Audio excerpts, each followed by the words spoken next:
we last left the story, the Emperor Taizong had founded the Song dynasty, which was to last for 300 years and be a pivotal era in Chinese history, marked by significant cultural, economic, and technological advancements.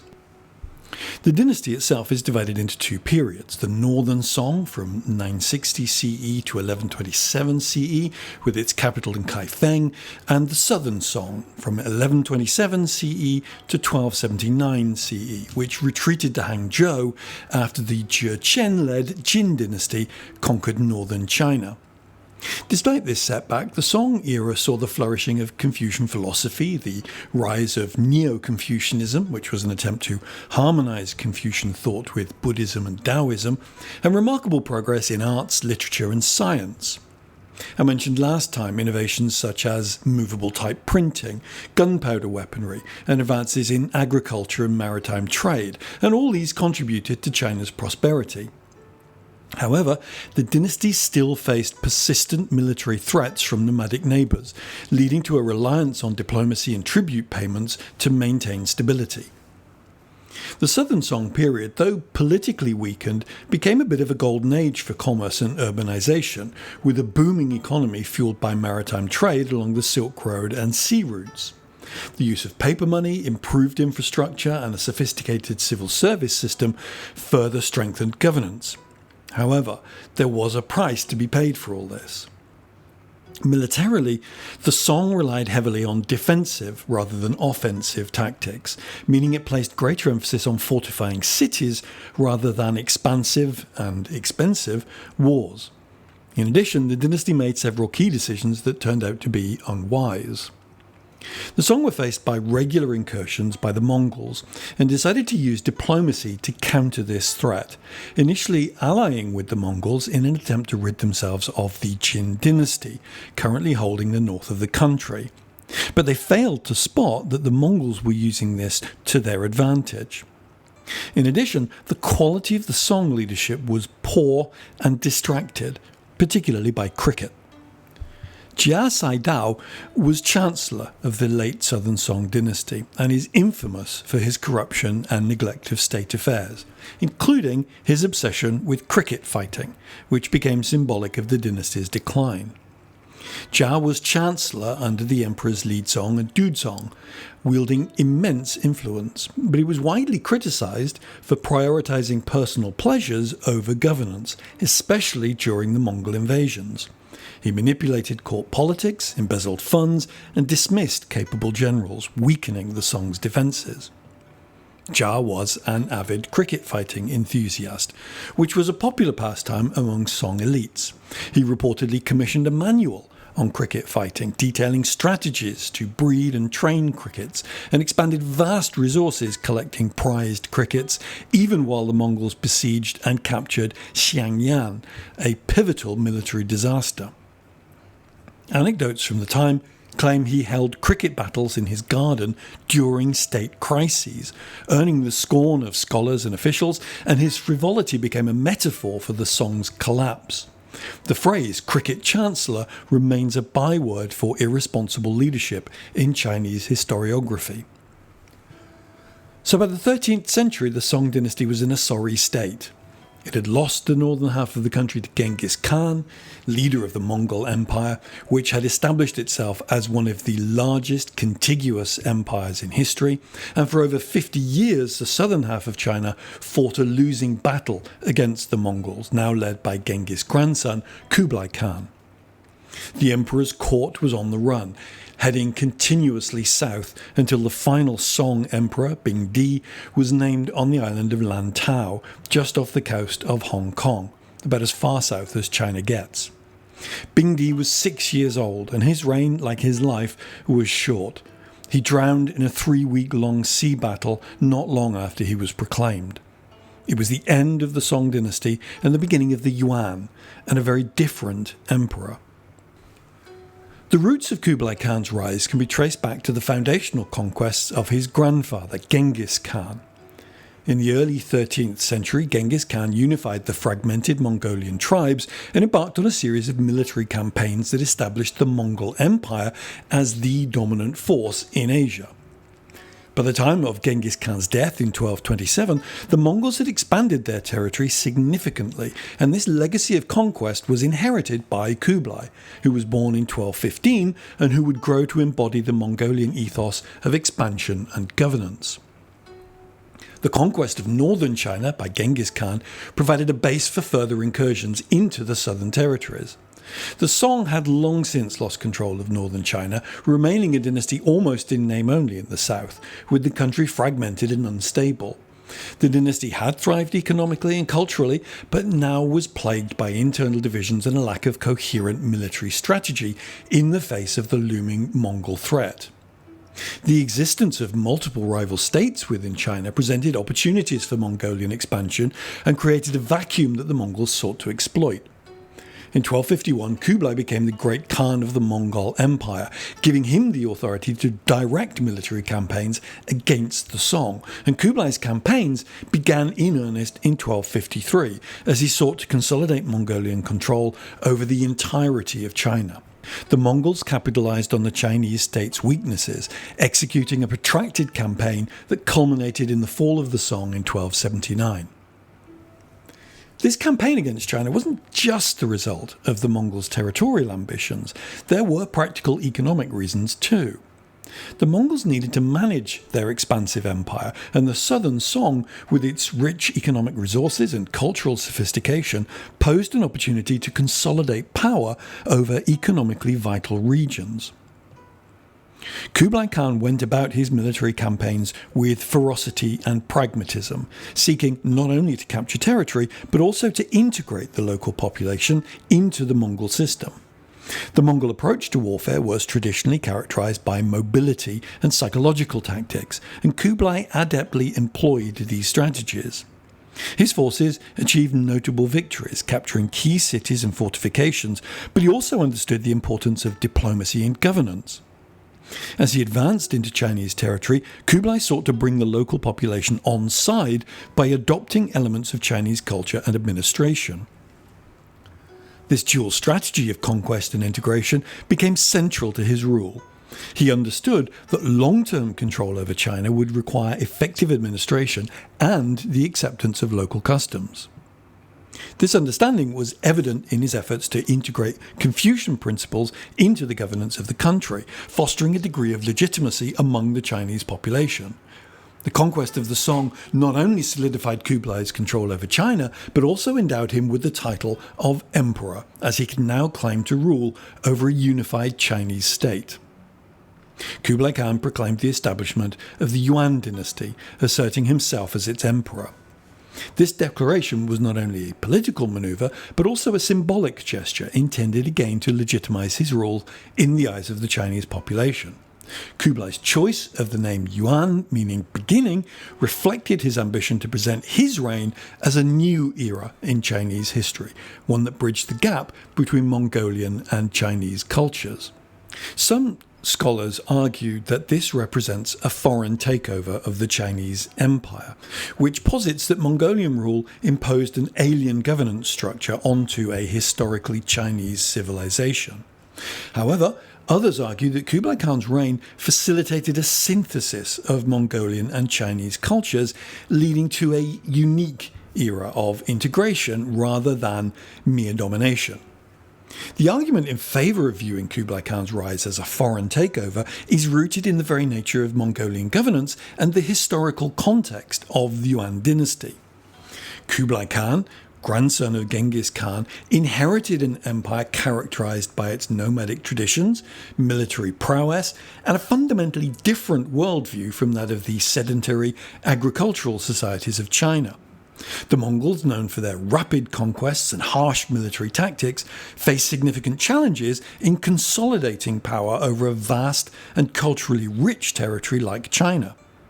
The imposition of Mongolian elites over local bureaucrats and the prioritization of Mongolian interests over those of the Chinese population exemplify the characteristics of a foreign regime.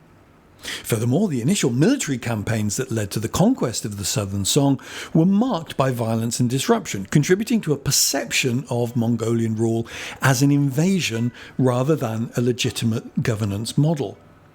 The social hierarchy established during Kublai's reign often marginalized Chinese officials and scholars, relegating them to subordinate roles in their own land. This dynamic fostered resentment among the Chinese population, who viewed Mongolian rulers as foreign oppressors rather than as legitimate heirs to the Chinese imperial tradition.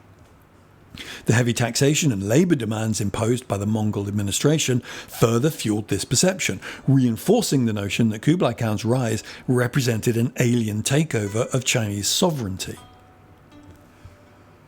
On the other hand, the argument against the characterization of Kublai Khan's rule as a foreign takeover emphasizes the adaptability and integration of Mongolian governance within the framework of Chinese society.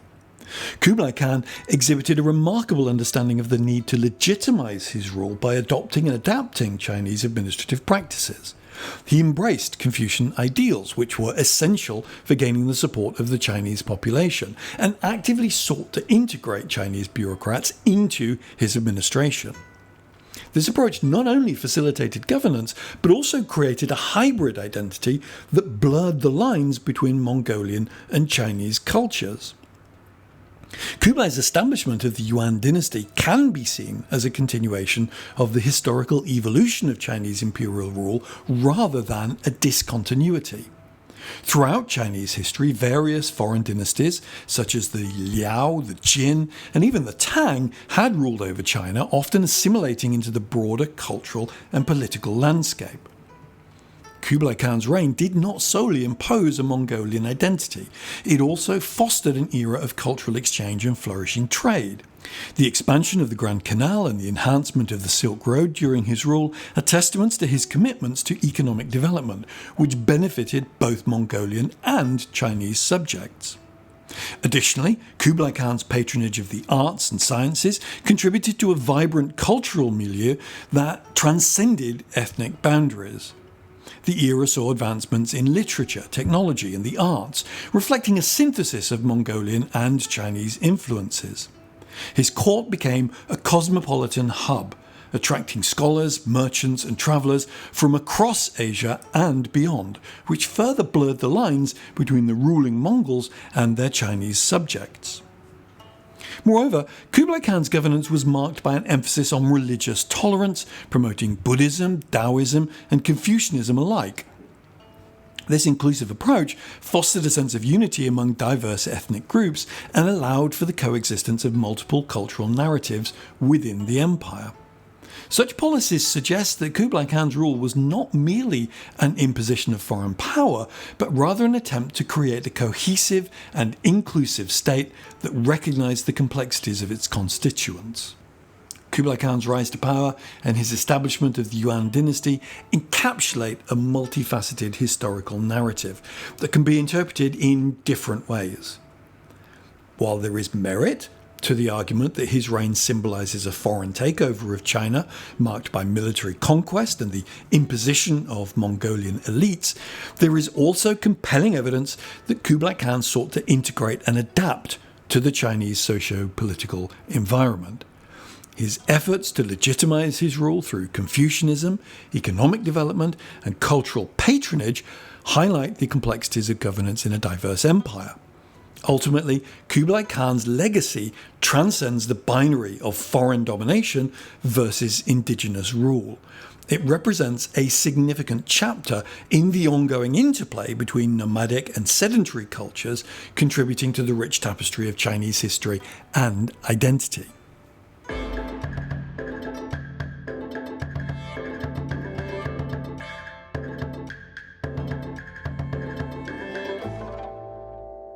Kublai Khan's early life was steeped in the nomadic traditions of the Mongols, but he was profoundly influenced by the sophisticated civilization of China. His initial military campaigns reflected the Mongolian ethos of conquest and expansion as he fought to complete the subjugation of the Song dynasty. Kublai's military prowess was evident, but it was his strategic acumen and diplomatic skills that ultimately enabled him to consolidate power. As emperor, Kublai Khan adopted a dual approach to governance, adeptly merging Mongolian and Chinese administrative traditions. He recognized the need to legitimize his rule in the eyes of the Chinese population, which necessitated an understanding of Confucian principles and the importance of bureaucracy. Kublai implemented reforms that promoted agricultural production, incentivized trade, and established a more organized, albeit oppressive, tax system.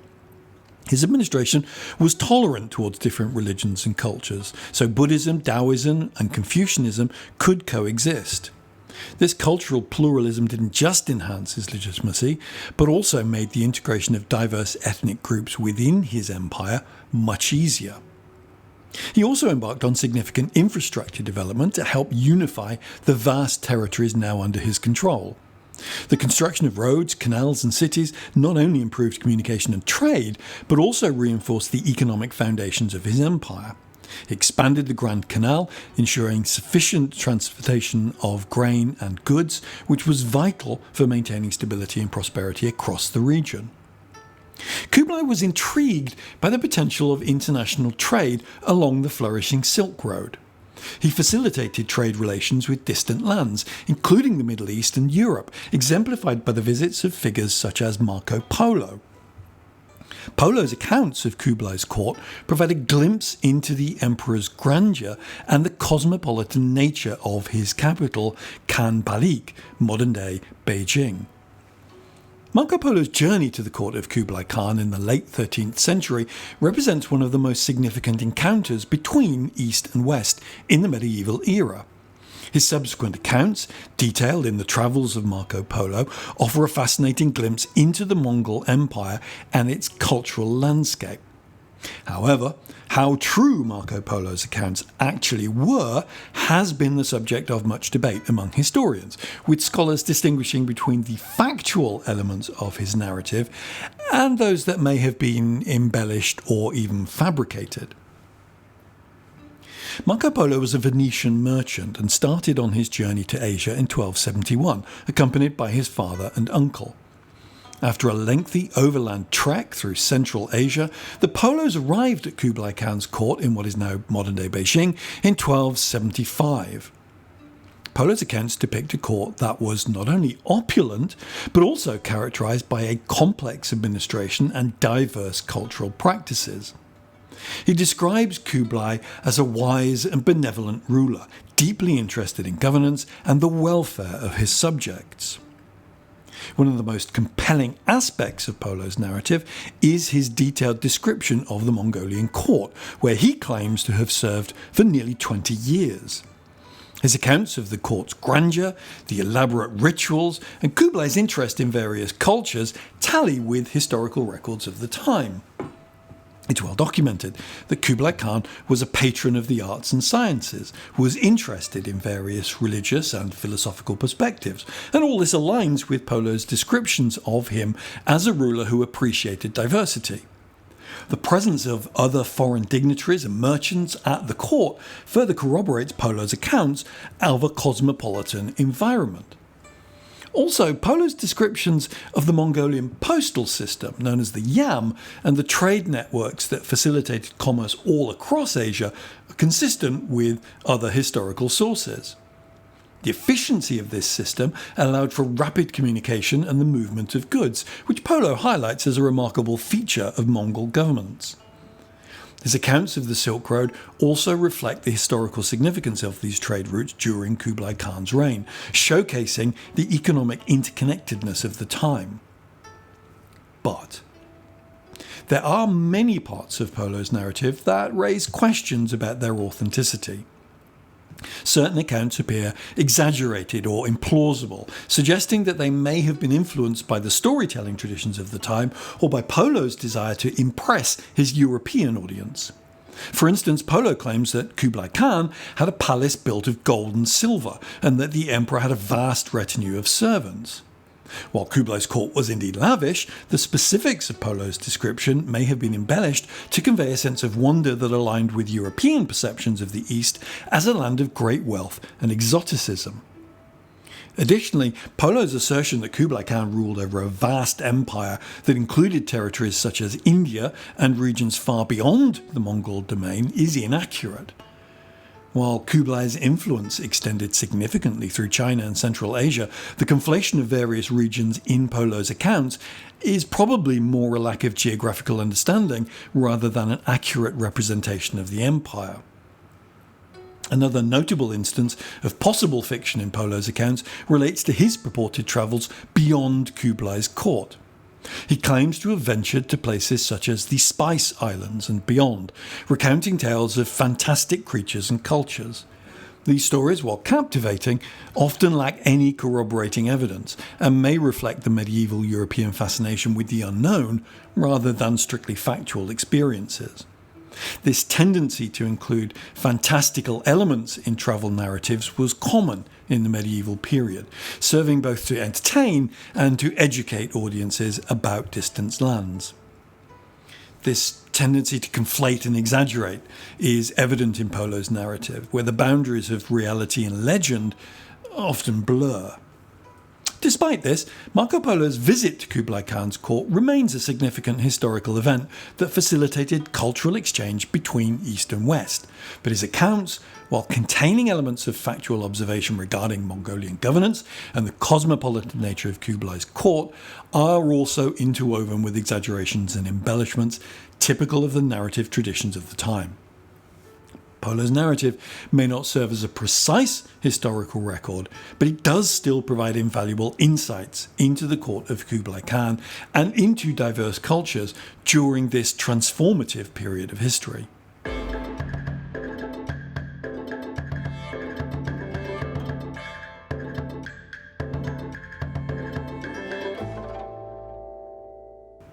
As we've seen, Kublai's defeat of the Song represented not merely a foreign takeover, but a complex restructuring of power in an attempt to unify two very diverse empires under a single banner. To legitimize his rule, Kublai appointed Chinese scholars to key administrative positions and promoted policies aimed at stability and prosperity. His understanding of the importance of governance, as opposed to mere conquest, was a significant shift in Mongolian rule. By incorporating elements of Chinese bureaucracy, Kublai sought to create a hybrid system that would enable him to manage the vast and diverse empire he now controlled. This dovetailed well with the Mongol Empire's broader geopolitical ambitions, which included establishing trade routes and diplomatic relations with neighbouring regions. The Mongols had long recognized the value of trade, particularly along the Silk Road, which connected Asia with Europe. Kublai tried to enhance economic ties, not only within the newly formed Yuan dynasty, but also with foreign entities. His engagement with merchants and diplomats from as far away as Europe and the Middle East illustrated a shift towards a more interconnected geopolitical landscape. This openness facilitated cultural exchange and trade, which were vital for the economic stability of the empire, but also made the Mongolian leadership more susceptible to external influences and challenges. But despite Kublai's best efforts, the consolidation of Mongolian power in China did not come without resistance. The social hierarchy he established, which prioritized Mongolian elites over native Chinese bureaucrats, led to discontent among the local population. This dissatisfaction was exacerbated by the heavy taxation and labour demands imposed by the Mongol administration, which, while perhaps necessary for maintaining the empire's vast infrastructure, strained relations between the rulers and the ruled. In addition to internal challenges, Kublai Khan faced external threats. The empire's vastness made it increasingly difficult to manage distant territories effectively. A failed invasion of Japan and unsuccessful military campaigns in Southeast Asia illustrated the limits of Mongolian military power and the challenges of governance over such extensive lands. These military setbacks not only drained resources but also contributed to the perception of Mongolian vulnerability. Resistance movements within China watched and took note. One of the most notable instances of resistance to Kublai Khan's rule came from the remnants of the Song dynasty loyalists. Following the fall of the Song, many officials and scholars tried to uphold Confucian values and restore Han Chinese governance. These loyalists, often referred to as Southern Song remnants, engaged in guerrilla warfare and established various secret societies with the aim of overthrowing Mongol rule. The most famous of these was the Red Turban movement, which emerged during Kublai's rule and galvanized many anti-Mongol sentiments across China. Confucian intellectuals often critiqued Mongol policies, which they perceived as disruptive to the moral order and social harmony inherent in traditional Chinese society. They argued against the Mongols' favoritism towards non-Han Chinese people, which included the granting of privileged positions to Central Asia and Persian officials. This deepened resentment among the Han population, resulting in active dissent against the Yuan dynasty. Another critical implication of Kublai's rule was the examination policy, which Kublai instituted in an attempt to earn the loyalty of the Confucian scholar official class. This policy allowed for the incorporation of Han Chinese bureaucrats into the administration, but also reinforced the dichotomy between the ruling Mongols and the ruled Han. While some scholars participated in the system to gain advantages, many others regarded it as a betrayal of their cultural heritage and values, leading to further schisms between the two groups. What's more, the Mongols' reliance on foreign administrators and the imposition of alien cultural practices alienated many Chinese citizens. Lumping together ethnic groups in its governance without sensitivity to the ethnic nuances of its subjects often led to tensions and resistance. The Mongols' religious policies, which favoured Tibetan Buddhism over Confucianism and Taoism, further inflamed the discontent of the Han population. The Mongols' insistence on the superiority of their own culture frequently clashed with firmly entrenched Chinese ideals, leading not only to frustration, but again, active rebellion. While Kublai enacted reforms, many of those undertakings were viewed with suspicion by the Han Chinese. The taxation policies that Kublai instituted often disproportionately affected the lower classes, leading to widespread discontent among the peasantry. In response to harsh taxation and enforced labour, uprisings erupted in various regions, with the most notable being the Zhu-Yuan-Zheng-led rebellion that ultimately contributed to the fall of the Yuan dynasty. Kublai's own end was rather small and sad compared to the grandeur and scope of the rest of his life. He became depressed after the deaths of his favourite wife and his chosen heir, which added to the despondency caused by the military defeats in Vietnam and Japan. He turned to food and drink for comfort, becoming hugely overweight and causing gout and diabetes, his poor health just exacerbating his depression. At the end of 1293, he refused to participate in the traditional New Year's ceremony. He passed the seal of Crown Prince to his grandson Timur and died on the 18th of February 1294, aged 78. From the proclamation of Kublai Khan as the first emperor in 1271 CE to the fall of the 11th in 1368 CE, the Yuan dynasty ruled China for less than a century. In the long history of China, that's almost the blink of an eye, but it remains a hugely significant one. Put to one side the extensive cultural exchange between the East and West, the flourishing of trade routes along the Silk Road, leading to increased interaction with foreign cultures, the introduction of new ideas, technologies and goods which enriched Chinese culture, and the influence of the Yuan style of government had on the succeeding Ming dynasty. The Yuan dynasty was the first established by a non-Han ethnic group to rule over all of China. Despite Kublai's attempts at integration, this marks a significant shift in Chinese history, as it demonstrated the ability of a foreign power to unify and govern the vast territories of China until Han Chinese rule was reinstated with the Ming dynasty. This forms part of a narrative of resistance against foreign domination that, to this day, remains a vital part of contemporary discourse, influencing political movements, cultural expressions, and academic discussions. This remains a powerful tool for shaping national identity.